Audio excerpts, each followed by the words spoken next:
तो सबसे पहले आप बात करेंगे अरिथमेटिक प्रोग्रेशन से पहले भी हम बात कर लेते हैं सीक्वेंस, ठीक है।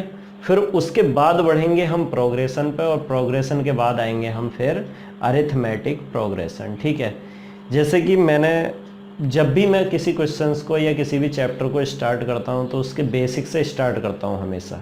मेरा एक ही रूल रहा है कि कोई भी चैप्टर आपको पढ़ाना चाहता हूँ तो आपको पहले बेसिक नॉलेज दूँ, उसके बाद उसके चैप्टर से रिलेटेड आपको मटेरियल प्रोवाइड कराऊँ, ठीक है। तो फिलहाल जो चैप्टर है आपका अरिथमेटिक प्रोग्रेशन, उसमें मैं आपको बेसिक नॉलेज स्टार्ट कराता हूँ, जहाँ की बेसिक नॉलेज कहाँ से स्टार्ट होती है, अपनी सीक्वेंस से, ठीक है। तो सीक्वेंस से स्टार्ट करते हैं। सीक्वेंस में मैंने आपको बताया कि एक डेफिनेट ऑर्डर में लिखी जाती हैं नंबर्स, वो एक सीक्वेंस कहलाती है। उसके बाद फिर प्रोग्रेशन पे पहुँचेंगे। तो पहले हेडिंग डाल लेते हैं सीक्वेंसेस, ठीक है भाई।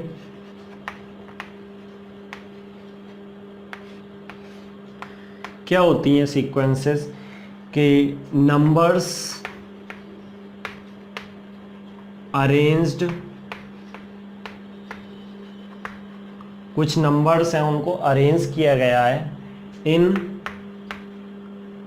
अ डेफिनिट ऑर्डर, इन अ डेफिनिट ऑर्डर, ठीक है भाई। तो सीक्वेंस की बात समझ में आई। क्या होती है सीक्वेंस? कि कुछ नंबर्स हैं उनको अरेंज किया गया है एक डेफिनिट ऑर्डर में, तो वो क्या कहलाएगी? आपकी एक सीक्वेंस कहलाएगी, ठीक है। जैसे एग्जाम्पल ले लेते हैं। एग्जाम्पल में मैंने कुछ नंबर्स लिख दी, जैसे 1, 4, 7, 11 एंड सो ऑन। ये नंबर्स एक सीक्वेंस में है। क्यों? क्योंकि सीक्वेंस यहाँ पे किसको बता रही है? डेफिनेट ऑर्डर को। तो ये किस ऑर्डर में लिखी गई है? देखिए आप 1, फिर 4, फिर 7, 11, ये एक असेंडिंग ऑर्डर में लिखी हुई है ना, इंक्रीजिंग ऑर्डर में लिखी हुई है, असेंडिंग ऑर्डर में लिखी हुई है। क्लियर? फिर दूसरा सीक्वेंस क्या बना सकते हैं हम? जैसे 12, 7, 2 एंड सो ऑन, ये भी एक सीक्वेंस ही है। क्यों? क्योंकि इसमें भी जो नंबर्स लिखी हुई हैं एक ऑर्डर में लिखी हुई हैं। देखिए आप यहाँ पे 12 से कम हुआ 7 हो गया, 7 से फिर कम हुआ 2 हो गया, 2 से और कम हो जाएगा। तो ये क्या बना रही है? सीक्वेंस बना रही है। दोनों ही सीक्वेंस है। ये इंक्रीजिंग ऑर्डर है। कौन सी ऑर्डर है ये? इंक्रीजिंग ऑर्डर, ठीक है भाई। और ये जो लिखी हुई है आपकी, ये है डिक्रीजिंग ऑर्डर। कौन सी है? Decreasing order. तो दोनों ही सीक्वेंस है, बस अंतर ये है, ये इंक्रीजिंग ऑर्डर की सीक्वेंस है और ये डिक्रीजिंग ऑर्डर की सीक्वेंस है। क्लियर हो गया भाई? तो सीक्वेंस समझ में आ गई। अब सीक्वेंस को ही प्रोग्रेशन में कन्वर्ट किया जाता है और प्रोग्रेशन से फिर अरिथमेटिक प्रोग्रेशन पर आते हैं। सीक्वेंस की जो भी टर्म होगी वो एक रूल के अकॉर्डिंग लिखी होगी, ऐसा नहीं कि आलतू फालतू कोई भी नंबर लिख दी, ठीक है। अब बात कर लेते हैं प्रोग्रेशन। प्रोग्रेशन क्या होती है?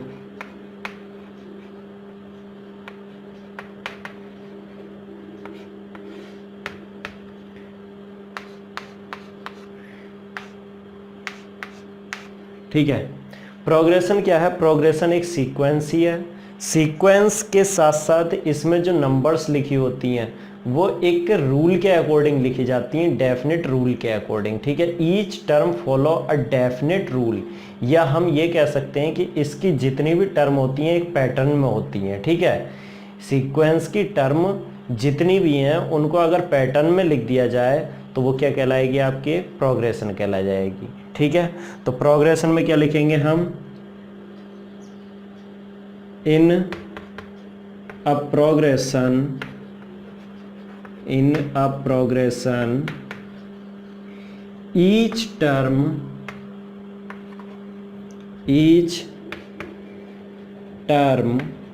of sequence,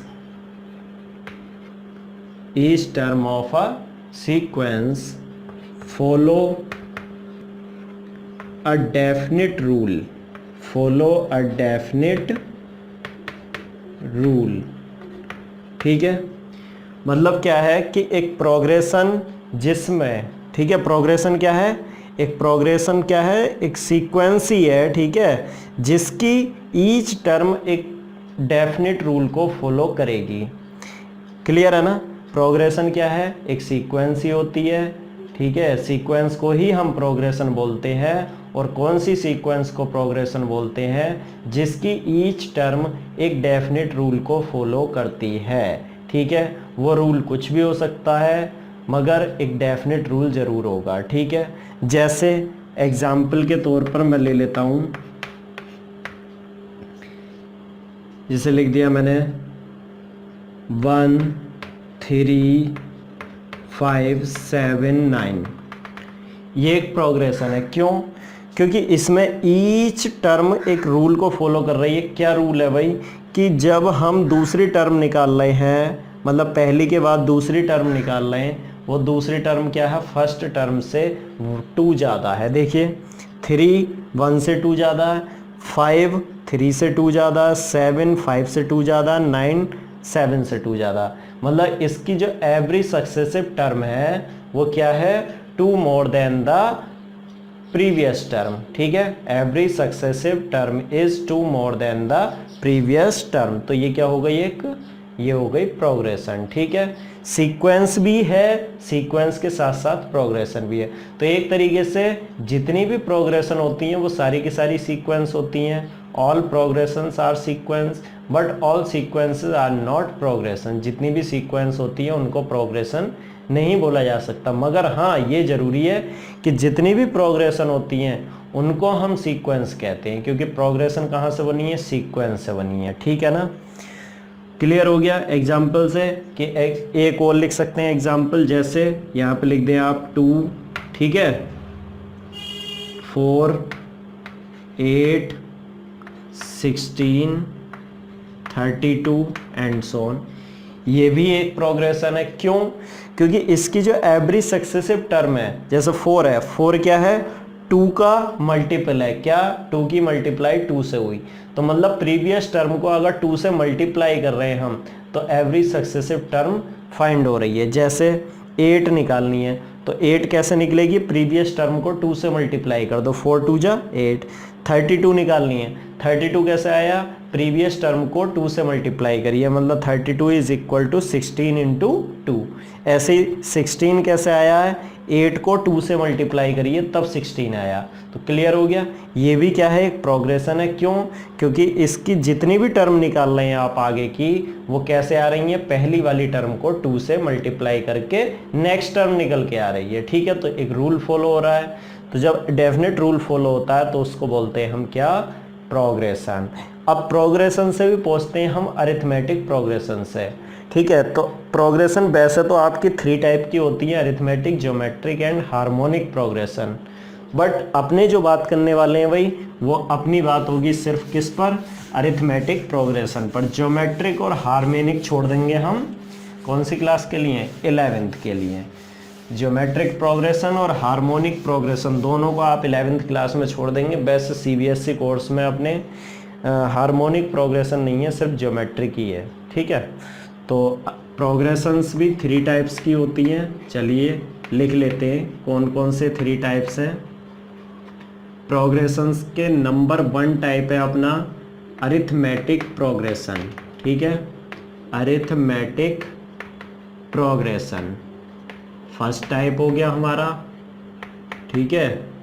और सेकंड होता है अपना जियोमेट्रिक प्रोग्रेशन, ये सेकंड टाइप है ज्योमेट्रिक प्रोग्रेशन, ठीक है भाई।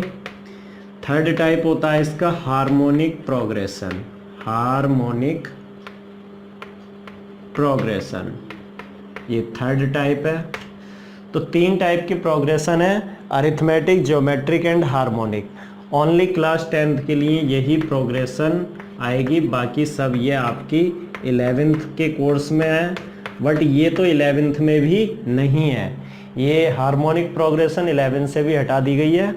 तो सिर्फ जो पढ़ेंगे आप सिलेबस में वो ज्योमेट्रिक और अरिथमेटिक प्रोग्रेशन ही पढ़ेंगे 11th क्लास में भी और आगे भी। मगर कॉम्पिटिटिव एग्ज़ाम जितने भी होते हैं उसमें हार्मोनिक प्रोग्रेशन भी आती है, तो आप अगर कॉम्पिटिटिव एग्ज़ाम की तैयारी कर रहे हैं तो इसको भी कवर करके चलिएगा, ठीक है भाई। तो चलिए बात कर लेते हैं सबसे पहली प्रोग्रेशन क्या, अरिथमेटिक प्रोग्रेशन। ठीक, फर्स्ट है अपनी arithmetic progression.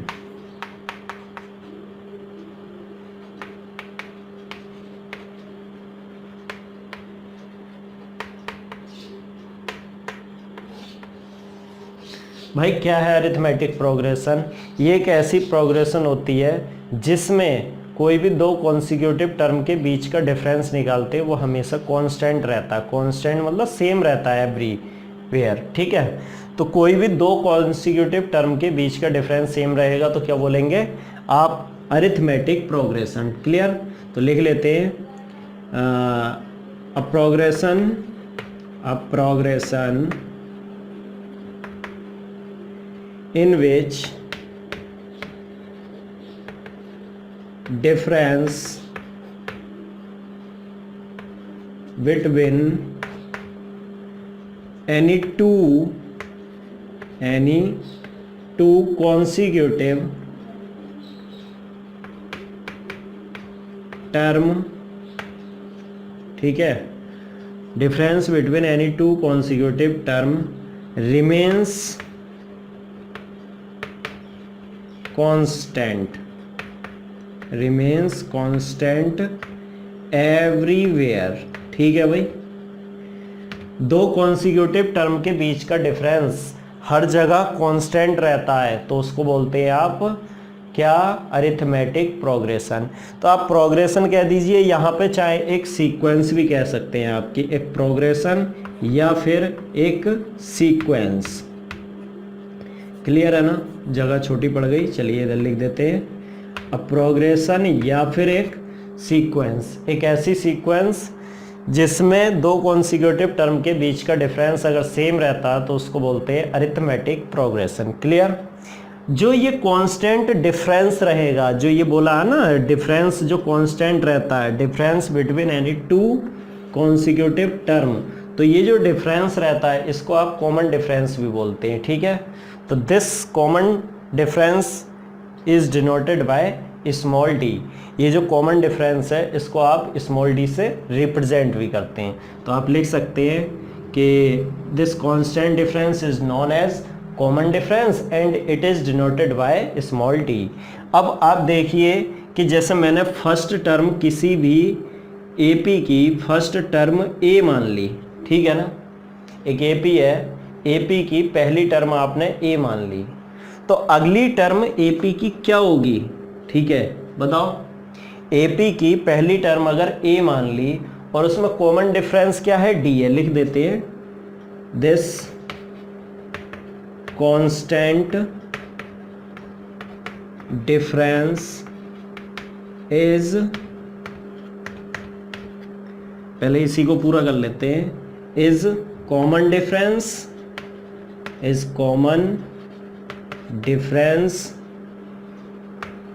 And denoted by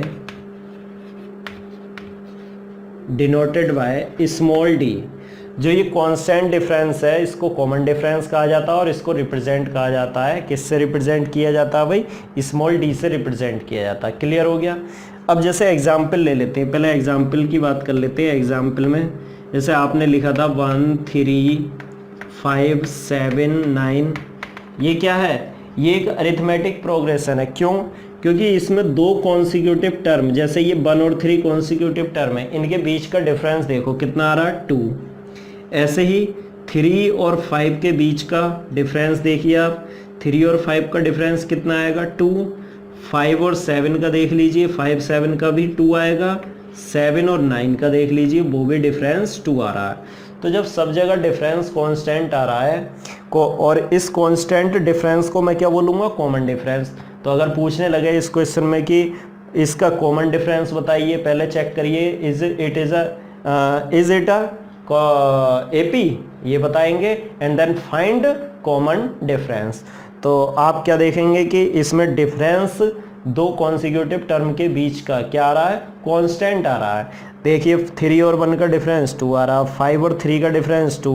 तो सब जगह अगर कांस्टेंट डिफरेंस होता तो उसको आप क्या बोलते हैं, एपी, और जो कांस्टेंट डिफरेंस है उसी को आप कॉमन डिफरेंस भी कहते हैं। तो यहाँ पर कॉमन डिफरेंस क्या हो गया, 2 आ गया, ठीक है ना। और इसकी फर्स्ट टर्म पूछने लगे तो इस एपी की फर्स्ट टर्म क्या है, 1, एपी की फर्स्ट टर्म क्या है 1, सेकेंड टर्म क्या है 3 and third term 5, fourth term 7 और फिफ्थ टर्म 9। ठीक है भाई, ये समझ में आ गया। अब एपी की जनरल टर्म क्या होती है उसको और समझ लीजिए।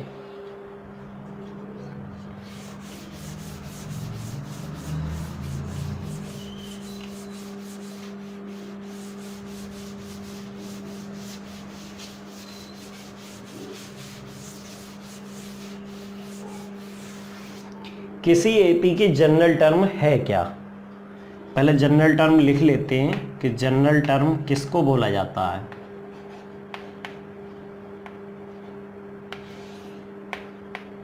कोई एपी दी हुई है या कोई सीक्वेंस दी हुई है, उस सीक्वेंस की जो nth टर्म होती है उसको हमेशा जनरल टर्म कहते हैं। ठीक है, तो लिख देते हैं nth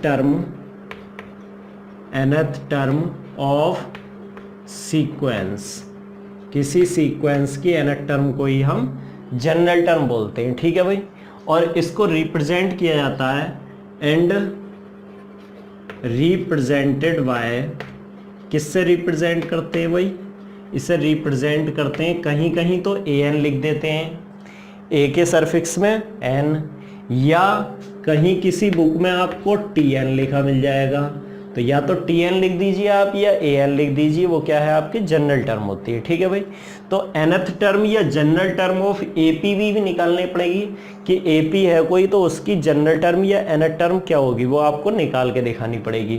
तो देखिए उसका फॉर्मूला बनाते हैं, लिख लेते हैं जनरल टर्म ऑफ एपी, किसी अरिथमेटिक प्रोग्रेशन की जनरल टर्म कैसे निकालेंगे। तो पहले आप ये समझ लीजिए कि एक एपी कैसे तैयार की जाती है। मान लिया कि फर्स्ट टर्म एपी की ए है, लेट कर लेते हैं, क्या लेट कर लेते हैं, first term of AP is a, AP की फर्स्ट टर्म को ए मान लेते हैं, और एपी की जो टर्म के बीच का डिफरेंस होता है, दो कॉन्सिक्यूटिव टर्म के बीच का डिफरेंस, उसे कॉमन डिफरेंस बोलते हैं। और यहाँ पर कॉमन डिफरेंस को किससे रिप्रेजेंट करते हैं, डी से, and D is common difference. ठीक है भाई, एपी की फर्स्ट टर्म ए है और डी क्या है, उसका कॉमन डिफरेंस है। सही है भाई, यहाँ तक समझ में आ गया। ये तो क्लियर है कि फर्स्ट टर्म को ए लिखा है हमने और डिफरेंस को क्या लिखा है, कॉमन डिफरेंस को डी लिखा है। तो एपी तैयार कैसे होगी, देन एपी कैसे बनेगी, देखिए फर्स्ट टर्म ए हो जाएगी, मैंने पहले ही बताया था कि दो टर्म के बीच का डिफरेंस डी है, या दो टर्म के बीच का, जैसा आपने एग्जाम्पल लिया था एक, दो टर्म के बीच का डिफरेंस कितना आ रहा था, 2 आ रहा था। तो टर्म कैसे मिल रही थी आपको कि पहली टर्म में, प्रीवियस टर्म में आप उनके बीच का डिफरेंस ऐड कर रहे थे। जैसे 3 और 1 के बीच का डिफरेंस कितना है, 2 है, तो मैं 1 में 2 ऐड कर दूं 3 मिल जाएगा। 3 और 5 के बीच का डिफरेंस कितना है, 2 है, क्योंकि एपी है ये, तो एपी में तो डिफरेंस सेम रहेगा, और जब डिफरेंस सेम रहेगा तो क्या करेंगे हम, डिफरेंस को उससे पहली वाली टर्म में ऐड कर देंगे, तो नेक्स्ट टर्म हमको मिलती रहेगी। जैसे 1 में 2 ऐड करा 3 मिला, 3 में 2 ऐड करा 5 मिला, 5 में 2 ऐड करा 7, और 7 में 2 ऐड करेंगे तो नेक्स्ट टर्म मिलेगी इसकी 9, 9 में 2 ऐड करेंगे मिलेगा 11, 11 में 2 ऐड करेंगे 13। तो एपी कैसे मिल रही है, एपी आपको बनानी है तो कैसे बनाएंगे, उसमें पहली जो टर्म है उसमें डिफरेंस ऐड करेंगे, फिर जो नेक्स्ट आएगी उसमें डिफरेंस ऐड करेंगे, जैसे जैसे बढ़ते जाएंगे डिफरेंस को आप ऐड करते चले जाएंगे भाई। तो क्या आएगा, ए पहली टर्म है, पहली में डिफरेंस ऐड कर देंगे तो नेक्स्ट टर्म मिल जाएगी ए प्लस डी, उसमें फिर डिफरेंस ऐड कर देंगे, यहाँ पे ए डिफरेंस और ऐड करेंगे, डी और डी कितना हो जाएगा 2d, तो ए प्लस 2d, और डिफरेंस ऐड कर देंगे तो a प्लस 3d, इसके बाद फिर ऐड करेंगे तो a प्लस 4d, ऐसे ही डिफरेंस ऐड करते चले जाएंगे तो ये एक AP तैयार हो जाएगी। ठीक है भाई, क्लियर हो गया कि AP कैसे तैयार करते हैं। किसी भी AP को तैयार करना तो उसकी फर्स्ट टर्म पता होनी चाहिए और उसमें डिफरेंस ऐड करते चले जाओगे तो AP मिल जाएगी। ठीक भाई, अब बात करते हैं इसकी फर्स्ट टर्म, लिख लेते हैं यहाँ पे कि फर्स्ट टर्म क्या थी इसकी। फर्स्ट टर्म थी क्या बताइए, फर्स्ट टर्म थी A। अच्छा, फर्स्ट टर्म को रिप्रेजेंट कैसे किया जाता है, A1, जैसे nth टर्म को an से करते हैं ना, nth टर्म को an से, तो ऐसे ही सेकंड टर्म को A2 से, थर्ड टर्म को A3 से, फर्स्ट टर्म को A1 से। चलिए लिख लेते हैं सेकंड टर्म। सेकंड टर्म को किससे रिप्रेजेंट करते हैं, A2, कितना भाई, ये फर्स्ट थी ये सेकंड है, सेकंड क्या है A plus D, A plus D. Third term देखते हैं, थर्ड टर्म क्या है इसकी, थर्ड टर्म A3 कहलाएगी और A3 की वैल्यू देखो, first second third A plus 2D, second term हो गई, फिर थर्ड टर्म हो गई, थर्ड टर्म क्या हो गई A प्लस 2D। अब फोर्थ टर्म लिखते हैं इसकी, फोर्थ टर्म। ठीक है भाई, फोर्थ टर्म क्या है इसकी, फोर्थ टर्म बैठेगी A4 बराबर कितना होगा, देखो first second third fourth, fourth क्या है A plus 3D, A plus 3D। अच्छा, यहाँ पे आपको एक सिमिलरिटी मिली होगी, वो सिमिलरिटी आपको पहचाननी है। देखिए, जब आप फोर्थ टर्म निकाल रहे हैं मतलब कि A4, तो यहाँ पे 3 आ रहा है। जब आप थर्ड टर्म A3 निकाल रहे हैं तो यहाँ पे 2 आ रहा है। जब आप सेकंड टर्म A2 निकाल रहे हैं तो यहाँ पे 1 आ रहा है, D आ रहा है ना, तो D का कोफिशिएंट क्या हुआ 1, एक कम आ रहा, मतलब जो इधर चल रहा है उसका एक कम इधर चल रहा। तो आप इसको ऐसे लिखेंगे ना, क्या लिखेंगे, देखिए A4 को लिखेंगे A प्लस 3D, मतलब A प्लस एक कम कर देंगे 4 माइनस 1D। ठीक है ना, 4 में से एक कम हो गया। ऐसे यहाँ पे देखिए, जब यहाँ 3 है तो यहाँ 2 आ रहा है, तो इसको कैसे लिखा जाएगा, हम तो इसी की फॉर्म में लिखेंगे, थर्ड टर्म की फॉर्म में। तो A प्लस 2 को क्या लिखेंगे, 3 माइनस 1D। ऐसे यहाँ देखिए, ये क्या है आपका A2 is equal to A plus D, D का मतलब 1D, 1 इंटू डी आएगा ना, तो क्या लिखेंगे इसको, A प्लस, देखिए 2 था यहाँ पे तो 2 में से एक कम कर दें तो 1 आ जाएगा, तो कितना आएगा A प्लस 2 माइनस 1 मतलब 1 into d, A plus d आ गया। अब इसको कैसे लिखा जाएगा, यहाँ पे 1 है, यहाँ पे D नहीं है भाई, और जब D नहीं है तो इसका मतलब D का कोफिशिएंट 0 है। D का कोफिशिएंट क्या है, 0। तो इसको क्या लिखा जाएगा, A प्लस 0 कैसे लिखेंगे, देखो फर्स्ट टर्म थी ना यहाँ पे 1, तो 1 माइनस 1 कर दें 0 हो जाएगा, 1 माइनस 1 0। तो इस सिमिलरिटी का यूज करते हुए मैं आपसे पूछना चाहता हूं कि nth टर्म क्या होगी, nth टर्म को किससे रिप्रेजेंट करते हैं, an से। तो an की वैल्यू देखिए, अगर आप यहाँ पे फर्स्ट टर्म निकाल रहे हैं तो 1 माइनस 1, सेकेंड टर्म निकाल रहे हैं तो 2 माइनस 1, थर्ड निकाल रहे हैं तो 3 माइनस 1, फोर्थ निकाल रहे हैं 4 माइनस 1, तो nth निकालेंगे तो क्या करेंगे, n माइनस 1, तो क्या आएगा A प्लस यहाँ पे n minus 1 into d, A plus n minus 1 into D, क्योंकि फोर्थ है तो 4 आया, 3 है तो थर्ड आया, और सेकेंड टर्म है तो 2 आया है। ठीक है, तो ऐसे ही nth टर्म है तो n आएगा, तो A plus n minus 1D। तो आपका फॉर्मूला तैयार हो गया है, nth टर्म का क्या फॉर्मूला तैयार हो गया है भाई, nth term an is equal to A plus n minus 1D। तो ये जनरल टर्म हो गई, और आप देख रहे होंगे कि इस सीक्वेंस में या ये जो प्रोग्रेशन लिखी है अरिथमेटिक प्रोग्रेशन, इसमें इसका नंबर कहाँ होगा, सबसे लास्ट में होगा। देखिए first second third fourth fifth sixth seventh eighth ऐसे ही चलता रहेगा, लास्ट में आएगी nth टर्म, तो एक तरीके से इसको लास्ट टर्म भी बोला जाता है। तो अगर आपसे लास्ट टर्म पूछने लगे तो वो भी जनरल टर्म के बराबर ही होती है या nth टर्म के इक्वल होती है। ठीक है भाई, तो समझ में आ गया यहाँ तक। चलिए फॉर्मूला लिख देते हैं लास्ट टर्म का भी।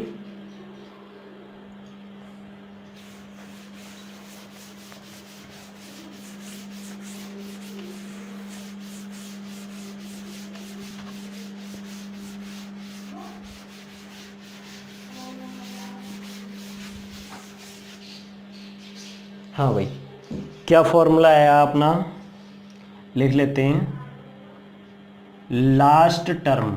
ठीक है, लास्ट टर्म का फॉर्मूला भी लिखना चाहता हूं मैं। लास्ट टर्म एल से रिप्रेजेंट करते हैं हम। लास्ट टर्म को किससे रिप्रेजेंट करते हैं, एल से। और L is equal to A plus N minus one into D.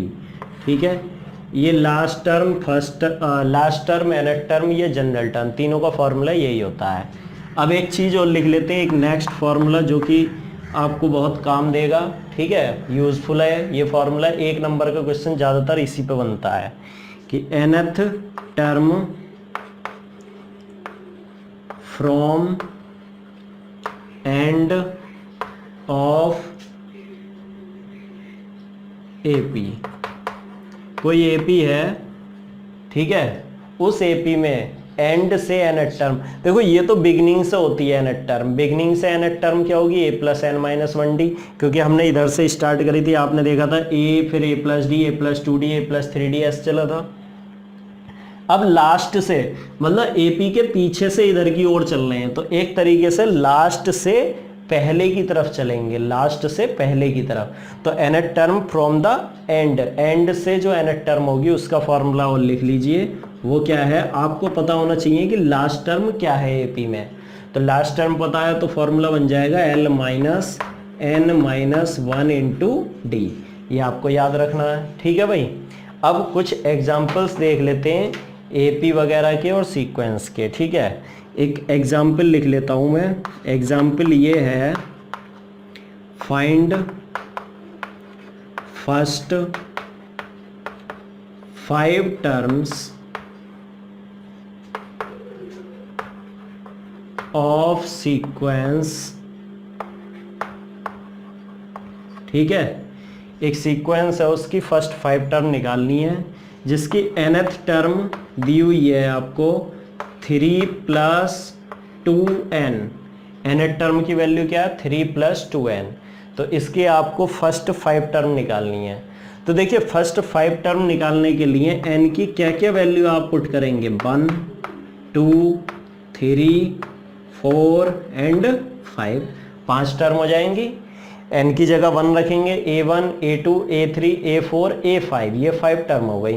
तो पहले आप n इक्वस टू 1 रखते हैं, तो जब n इक्वस टू 1 रखेंगे तो a1 निकलेगी, a1 कितनी हो जाएगी, 3 प्लस 2 इंटू 1, 2 1 जा 2 प्लस 3 5 आ गई। आप n इक्वस टू 2 लगा दीजिए इसमें, तो a2 की वैल्यू कितनी हो जाएगी भाई, 3 प्लस 2n था ना, तो 2 इंटू एन की जगह 2 लगा दिया, 2 2 जा 4 प्लस 3 7। आप लगा दीजिए n की वैल्यू 3, तो क्या आ जाएगा, a3 is equal to 3 plus 2 into N की जगह कितना लगाया 3, तो 2 3 जा 6 प्लस 3 9। ठीक है, n इक्वल्स टू 4 वैल्यू लगा दीजिए, तो a4 कितनी आ जाएगी, 3 plus 4 sorry 2n, 2 into 4 8 plus 3 11। ऐसे ही n को जब 5 लगाएंगे तो आप सॉल्व करेंगे तो इसकी वैल्यू कितनी आएगी, 13। तो first 5 terms of AP are 5 7 9 11 and 13। ठीक है, ये इसके आंसर्स हो गए। क्लियर हो गया नहीं, 5 टर्म्स आ गई आपकी। ये ऐसे ही और भी पूछ सकता है कि सीक्वेंस की फर्स्ट 6 टर्म पूछ लेगा या सेकंड और थर्ड टर्म, कुछ भी पूछ सकता है। ठीक है, एक एग्जांपल और कर लेते हैं इसी टाइप का।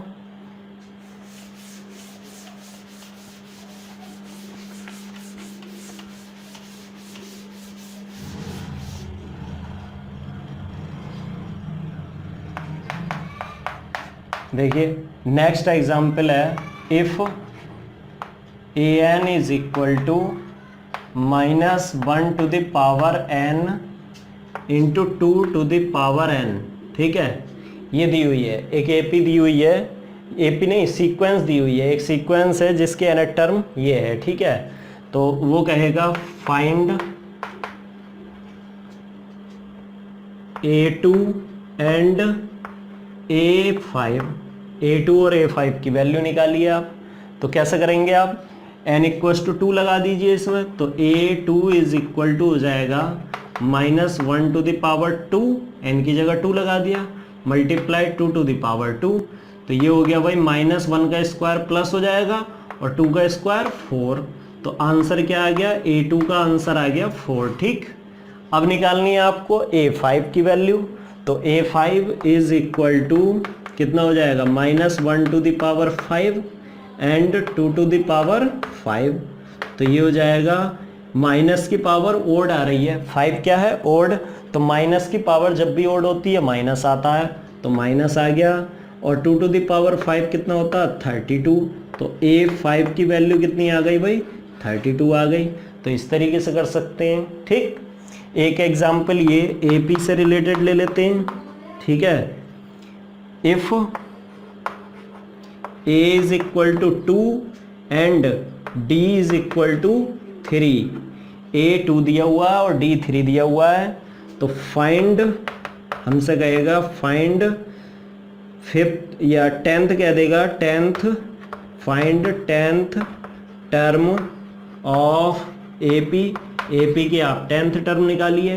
तो क्या करेंगे, फॉर्मूला लगाएंगे, देखो 10th टर्म का, तो A10 इज इक्वल टू, पहले 10th टर्म के लिए nth टर्म का फॉर्मूला लिख लो आप, तो AN इज इक्वल टू होता है A plus n minus 1 into D. ये फॉर्मूला याद है सबको? आपसे पूछ रहा है 10th टर्म निकालिए, मतलब 10th प्लेस पर कौन सी नंबर आ रही है वो आपको बतानी है। तो nth टर्म का फॉर्मूला तो जानते हैं हम, A plus n minus 1d, तो 10th टर्म के लिए n को क्या रखना होगा, कौन से प्लेस पर आ रही है 10th प्लेस पर, तो n की वैल्यू क्या लगानी होगी 10, तो यहाँ पे A10 कितना हो जाएगा, A प्लस यहाँ पे 10 माइनस 1 इंटू डी। अब देखिए A कितना है हमारा, A था 2 आ गया, 10 माइनस 1 कितना हो गया 9, D कितना है 3, तो 9 की मल्टीप्लाई 3 से, ये हो गया 2 प्लस 9 3 जा 27, तो आंसर कितना आ गया भाई 29। तो 10th term of AP is 29। समझ में आ गया? इस टाइप से AP के क्वेश्चन हो जाएंगे हमारे। ठीक है, और भी क्वेश्चन है बहुत सारे। चलिए, एक्सरसाइज हम अगली वीडियो में सॉल्व करेंगे और इसको पूरा करिए, आप नोट्स बनाइए इसके अच्छे से। ठीक है, ओके।